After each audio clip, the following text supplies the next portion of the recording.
अस्सलाम वालेकुम। आप छोटे पैमाने पे बर्ड्स की निगहदाश्त कर रहे हैं या बड़े पैमाने पे, दोनों सूरतों में गर्मियों के दौरान फलाक के अजसाम में पानी, तेजाबियत और दीगर रतूबतों का तवाज़ुन बरकरार रखना बहुत अहम है। और अगर आपके बर्ड्स को गर्मी की शिद्दत की वजह से हंगामी सूरत हाल का सामना करना पड़ता है, तो इस सूरत में इस्तेमाल होने वाली अशिया का बखूबी इल्म रखना भी लाजम है। लिहाजा आप इस वीडियो को इसलिए देखेंगे कि अपने बर्ड्स की तादाद के हिसाब से इंतहाई आसान और सस्ते तरीन तरीक़ों से लेकर मुख्तलिफ एंटीबायोटिक्स और दीगर गर्मी का तनाव ख़त्म करने वाले एजेंट्स का इस्तेमाल सीख कर मौसम गर्मा में अपने फलाक की देखभाल कर सकें, ताकि पैदावार, नशोनुमा, अंडों के साइज़ में कमी को रोकने के साथ साथ मौसर तदाबीर अख्तियार करके दीगर मसाइल से परिंदों को बचाकर उनकी अमवात की रोकथाम के सिलसिले में ज़िम्मेदारी से अपना काम जारी रख सकें। गर्मियों में अक्सर फ्लाक्स में जो नुमाया मसाइल देखने को नजर आते हैं, उनमें से एक उनकी आंतों की सोजश का है, जिसे हम एंट्राइटिस, नेक्रोटिक एंट्राइटिस का नाम देते हैं।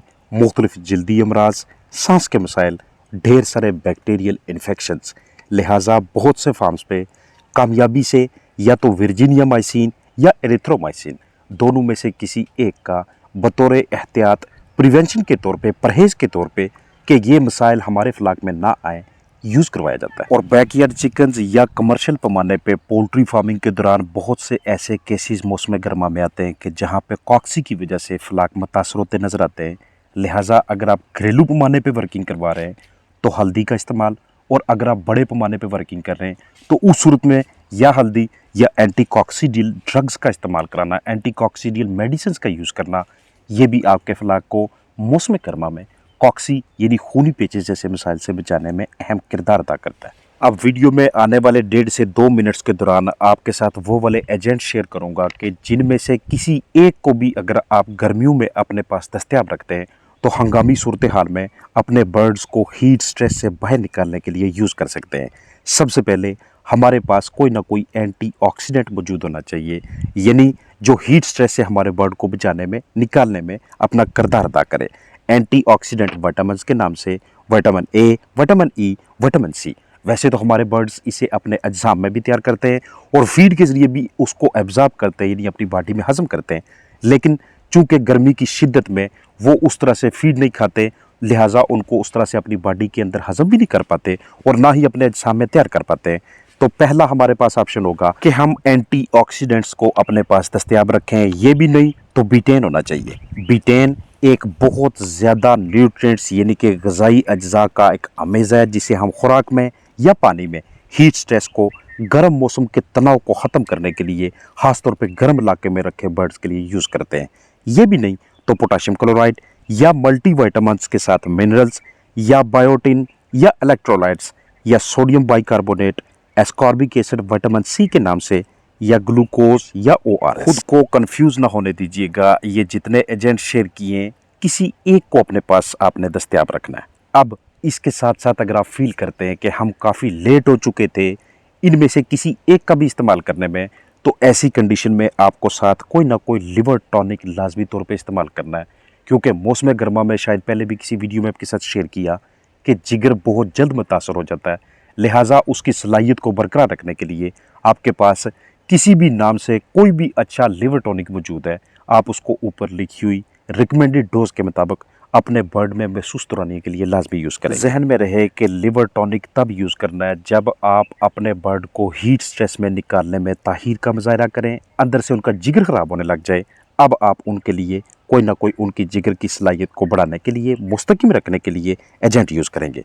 इस वेदर में ज़रा सी ताहीर का मुजाहरा हो जाए तो बर्ड का जो पीने वाला पानी होता है उसका टेम्परेचर ज़्यादा होने की वजह से उसमें मुख्तलिफ जरासीम इकट्ठे होना शुरू हो जाते हैं। लिहाजा हमने पानी की डिसइंफेक्शन करनी है, वाटर डिसइंफेक्शन हर हाल में करनी है। उसके लिए चाहे आप नीली टिक्की का इस्तेमाल करें या ब्लीच का इस्तेमाल करें, या अपने बर्ड के अजसाम के अंदर से वो गदला पानी पीने की वजह से जो इकोलाई और दूसरी फफूंदी इकट्ठी हो चुकी है, उसको निकालने के लिए आप लहसुन का यूज़ करें। फिर से अर्ज़ करता चलूँ कि अगर आप पानी बार बार तब्दील करवा रहे हैं, आप अपने बर्ड को फ्रेश वाटर सप्लाई दे रहे हैं, उनकी जितनी भी वाटर लाइन्स हैं या जो पानी के बर्तन हैं उसकी डिसइंफेक्शन करवाई हुई है, तो ऐसी कंडीशन में आपको वाटर क्लोरीनेशन की या दीगर अशिया को पानी में शामिल करने की ज़रूरत नहीं है। इस मौसम के अंदर अगर आप अपने बर्ड को वैक्सीन करवाने जा रहे हैं तो वैक्सीन को हैंडल करना अच्छे तरीके से ये बहुत ज़रूरी स्टेप है, क्योंकि ज़रा सी मिस हैंडलिंग से थोड़ा सा अगर उस वैक्सीन का जहाँ पे आपने उसको स्टोर किया हुआ उस जगह का टेम्परेचर बढ़ना शुरू हो गया तो उसी वैक्सीन को, जिसे आप अपने बर्ड के लिए सेफ्टी के तौर पे मुख्तलिफ वायरसेस से बचाने के लिए इस्तेमाल करना चाहते हैं, उसका रिएक्शन होना शुरू हो जाता है। हमेशा आपने अपने बर्ड के बॉडी वेट को ऊपर वाली लिमिट में रखना है। मिसाल है, आपका फ्लाक है 15वें हफ्ते में या 18वें हफ्ते में, यहाँ पे इसका वज़न होना चाहिए था 1600 ग्राम। अगर आप 1620, 1625, 1630 ग्राम पे उसको मेंटेन कर लेते हैं मौसम गर्मा के आगाज़ से ही, तो ये वाला फ्लाक गर्मी के मौसम में बेहतरीन तरीके से परफॉर्मेंस दे रहा होता है। डिस्प्रिन का भी यूज़ कर सकते हैं। ये भी हीट स्ट्रेस से बर्ड को निकालने के लिए एक ज़बरदस्त स्ट्रेटजी है। हमारी ये कोशिश होनी चाहिए कि हम दिन 10 बजे से लेके शाम 5 बजे तक कम ग़िज़ा दें या बिल्कुल ग़िज़ा ना दें। जो ठंडे औकात हैं उनमें ज़्यादा उन्हें फीडिंग करवाई जाए। ठंडा ताज़ा पानी बार बार तब्दील करवा के सूरज की बराह रास्त रोशनी से अपने बर्ड्स को बचाएं, क्योंकि हमारे बर्ड, हमारा फ्लाक पहले से ही गर्मियों में थोड़ा बहुत इम्यूनोसप्रेसिव हो जाता है, यानी कि उनकी इम्यूनिटी पहले की निस्बत कम होना शुरू हो जाती है। लिहाजा हम जो भी उन्हें डाइट दे रहे हैं उसमें एनर्जी की और प्रोटीन की दुरुस्त रेशो होनी चाहिए, चाहे वो कमर्शियल ग़िज़ा है चाहे घरेलू पैमाने पर तैयार की गई है। हमेशा से अपने बर्ड की स्पेस को, जगह को थोड़ा सा बढ़ाना, उनको ओवर क्राउड ना करना, ये भी एक अच्छी हिकमत अमली होती है फ्लाक का बॉडी टेम्परेचर गर्मियों में मेंटेन करने के लिए। अगर आपकी मुर्गियां अंडे देती हैं, वो अंडे आप जरहेज़ मकासद के लिए इस्तेमाल करना चाहते हैं, चूज़े निकलवाएंगे, तो उनकी हैंडलिंग के हवाले से मुहतात रहिएगा, क्योंकि जिन भी कमरों में आपने उन्हें स्टोर करना है वहाँ पे आजकल के वेदर में दिन के औकात में टेम्परेचर बढ़ने की वजह से उनकी फर्टिलिटी मुतासर होने के इम्कानात मौजूद होते हैं।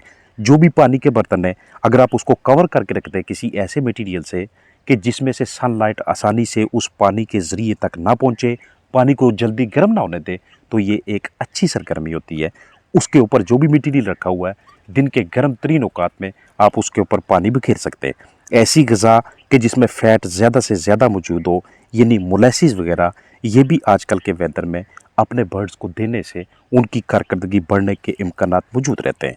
ह्यूमिडिटी को बढ़ा के रखिएगा, क्योंकि खुश्क वेदर में नमी बहुत जल्द नीचे आना शुरू हो जाती है। आगाज़ में जिन एंटीबायोटिक्स का आपके साथ जिक्र किया था वो आप पानी के ज़रिए भी दे सकते हैं। इस तरह की एंटीबायोटिक्स पाउडर फॉर्म में आपको फीड में मिक्स करने के लिए भी मिलती हैं और आप इंजेक्शन की सूरत में भी दे सकते हैं, और इससे आपके बर्ड का जो हाजमा होता है उसे ठीक रखने में, पतली बीठू जैसे मसाइल से रोकने में मदद मिलती है। अगर आपने पर्दे लगाए हुए अतराफ में या कोई भी और मटेरियल है तो क्रॉस वेंटिलेशन को ख़ास अहमियत दीजिएगा, क्योंकि इसके ज़रिए फ्रेश ऑक्सीजन बर्ड तक पहुँचेगी और उसी ऑक्सीजन के ज़रिए हमारे बर्ड के अंदर एनर्जी आएगी। इसलिए पर्दों की अच्छे तरीके से एडजस्टमेंट करके रखनी है। जितना हो सके घरेलू बर्ड्स को आपने ज़्यादा से ज़्यादा सब्जियां देनी है, पालक की सूरत में, बंद गोभी की सूरत में, क्योंकि प्रोटीन का अच्छा ज़रिया है। और इम्यूनोसप्रेसिव फ्लाक को अगर प्रोटीन इस तरह सस्ते दामों मिलना शुरू हो जाए तो ये यकीनी तौर पे उनके लिए हेल्पफुल रहेगी हीट स्ट्रेस के दौरान। बिल्कुल इसी तरह गर्मियों में हमारे फ्लाक को कैल्शियम का बैरूनी कोई ना कोई ज़रिया चाहिए होता है, चाहे फीड में शामिल करके आपने बेहतरीन तरीके से हीट को बाहर निकालने का बंदोबस्त करवाए रखना है। कम से कम हरकत व सकनात करवानी है बर्ड के अंदर। जो भी आपने हवा के बखेरने के लिए, हवा के बहाव के लिए ज़रिया रखा हुआ है, उसकी डिस्ट्रीब्यूशन अच्छे तरीके से करवानी है। बार बार चेक करना है कि इसका बहाव, इसकी रफ्तार कम तो नहीं होगी, किसी हिस्से पे बहुत ज़्यादा बहाव है और कहीं पे मौजूद ही नहीं है, तो ऐसी सूरत हाल में फ्लाक का वज़न कम ज़्यादा होना शुरू हो जाता है। उसमें यकसानियत नहीं रहती और जिनका वज़न कम रहता है उनकी अमवात शुरू हो जाती है। अपना ख्याल रखिएगा। अस्सलाम वालेकुम।